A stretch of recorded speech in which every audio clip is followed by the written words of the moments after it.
The First Feud Between the Mountain and the Sea, written by me, Lynn Plourde, illustrated by Jim Sollers, published by Down East Books.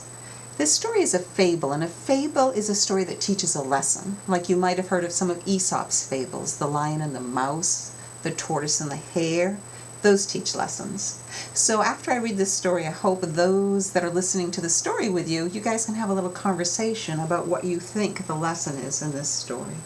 The First Feud, a fable. Long ago, before people lived in the Northland and began their own fighting, there was the first feud between the mountain and the sea.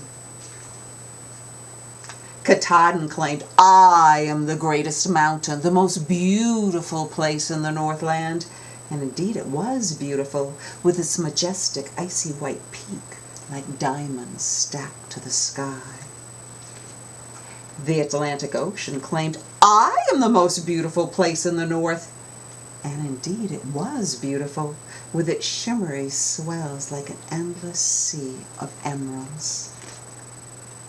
But Katahdin and the Atlantic were far apart and might never have heard each other's boasts if it were not for the bald eagle that traveled between them. When Katahdin heard from the eagle about the Atlantic's claim to beauty, it chuckled. "How absolutely silly!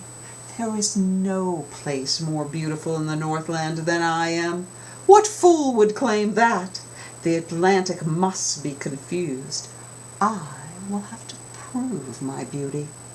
And so the mountain broke off a dazzling icicle from atop its peak and sent it in the eagle's talons back to the sea. "That will show who is the most beautiful."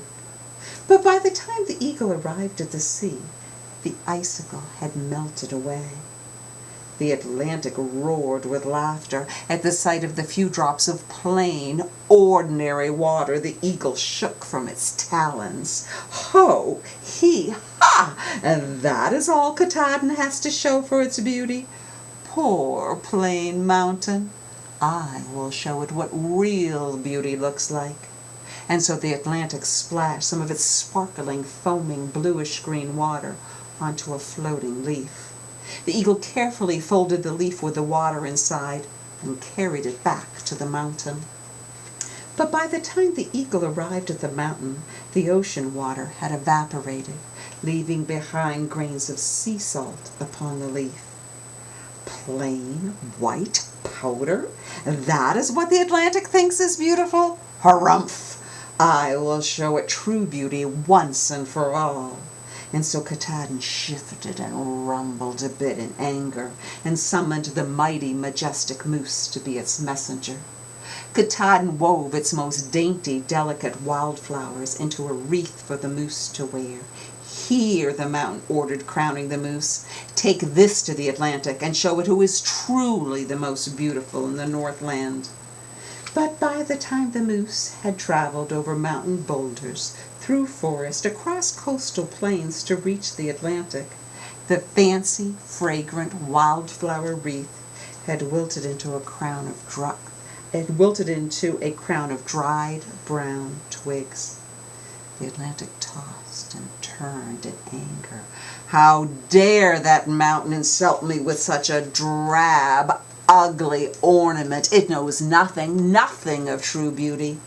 And with that, the Atlantic fashioned a necklace made of its brightest, boldest seashells. It placed the necklace around the moose's neck and ordered, "Hurry and take this back to that mountain so that it may know once and for all who is truly the most beautiful in the north."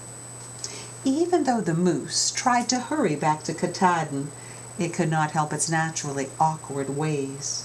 By the time it arrived at the mountain, it had dropped the necklace many times and stepped on it twice.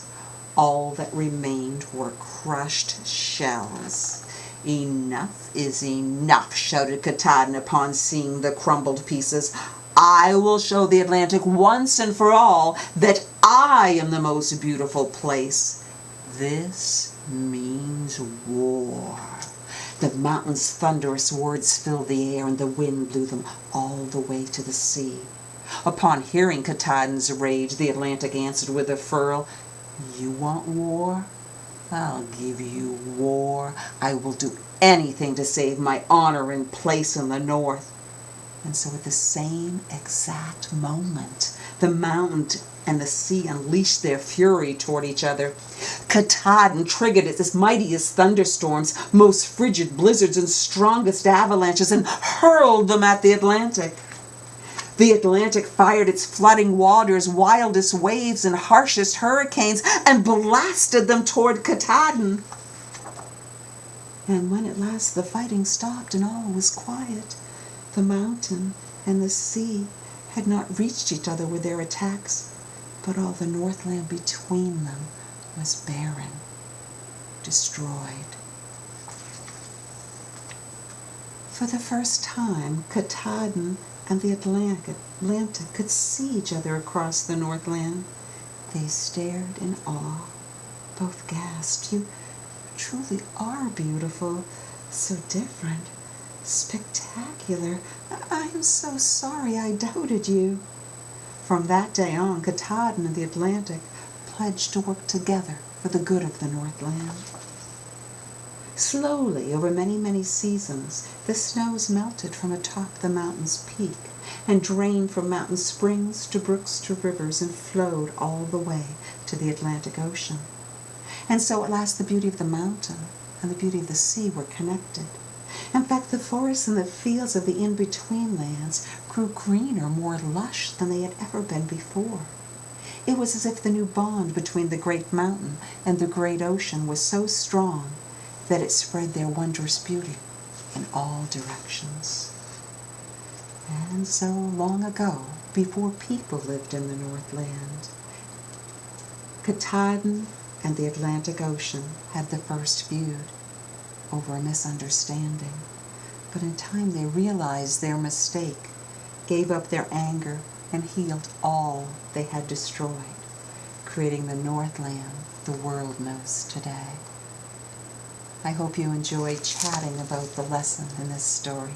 Thanks for sharing it with me.